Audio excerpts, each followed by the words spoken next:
ಮುಂಚೆ ಇದ್ದಿದ್ದ ಥರ ಇವಾಗಿಲ್ಲ, ಬದಲಾಗಿದ್ದಾರೆ ಅಂತ ಅಂದ್ಕೊಂಡಿರೋದು ಸಾಕಷ್ಟು ಜನ ಅಂದ್ಕೊಂಡಿರ್ಬೋದು. ಬಟ್ ನನ್ನ ಪರ್ಸ್ಪೆಕ್ಟಿವಲ್ಲಿ ಅವ್ರು ಬದಲಾಗೇ ಇಲ್ಲ. ಮನಸ್ಸಲ್ಲಿ ತುಂಬ ಇದೆ ಅನ್ನೋದು ನನಗೆ ಪ್ರೀವಿಯಸ್ ವೀಕ್ ಅಗೇನ್ ಅದು ಪ್ರೂವ್ ಆಯಿತು. ಸೊ ಇನ್ನೊಂದು, ಏನಾದರೂ ಒಬ್ಬರೇ ಹೋರಾಡಬೇಕು.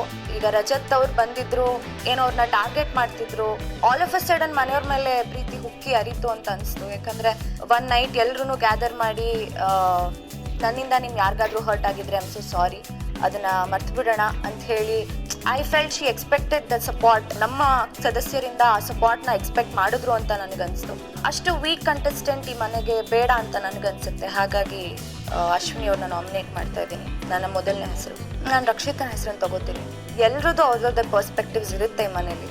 ಬಟ್ ರೆಸ್ಪೆಕ್ಟ್ ಮಾಡಬೇಕು. ಆ್ಯಂಡ್ ತಪ್ಪಿದ್ರೆ ಇಲ್ಲ ಅದು ತಪ್ಪು ಅಂತಲೂ ಹೇಳ್ಬೋದು. ಬಟ್ ತೀರಾ ನಾನೇ ಸರಿ ಅನ್ನೋದು ತುಂಬ ಇದೆ. ನಾಮಿನೇಷನ್ ಮಾಡಬೇಕಾದ್ರೆ ಎಲ್ಲ ಆಲ್ರೌಂಡ್ ಎಲ್ಲಾನು ಕನ್ಸಿಡರ್ ಮಾಡಬೇಕು ಅಂತ ಹೇಳ್ತಾರೆ.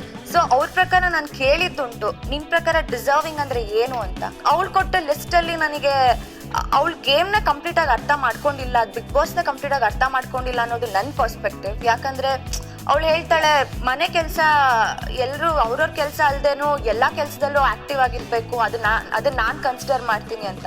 ನನ್ನ ಪ್ರಕಾರ ಮನೆ ಕೆಲಸನ ಕನ್ಸಿಡರ್ ಮಾಡಿ ನಾಮಿನೇಟ್ ಮಾಡೋದು ಅಥವಾ ಯಾವುದೋ ಒಂದು ಆ್ಯಕ್ಟಿವಿಟಿಯಲ್ಲಿ ತಗೊಳ್ಳೋದು ನನಗೆ ಸೂಕ್ತ ಅನಿಸಲ್ಲ. ಸೊ ರಕ್ಷಿತಾ ಬಿಗ್ ಬಾಸ್ ಮನೆಯ ಕ್ಯಾಪ್ಟನ್ ಕಾವ್ಯ ಆಯ್ಕೆ ಅಂದರೆ ಅಶ್ವಿನಿ ಹಾಗೂ ರಕ್ಷಿತಾ ಈ ವಾರ ಮನೆಯಿಂದ ಹೊರ ಹೋಗಲು ನೇರವಾಗಿ ನಾಮಿನೇಟ್ ಆಗಿದ್ದಾರೆ.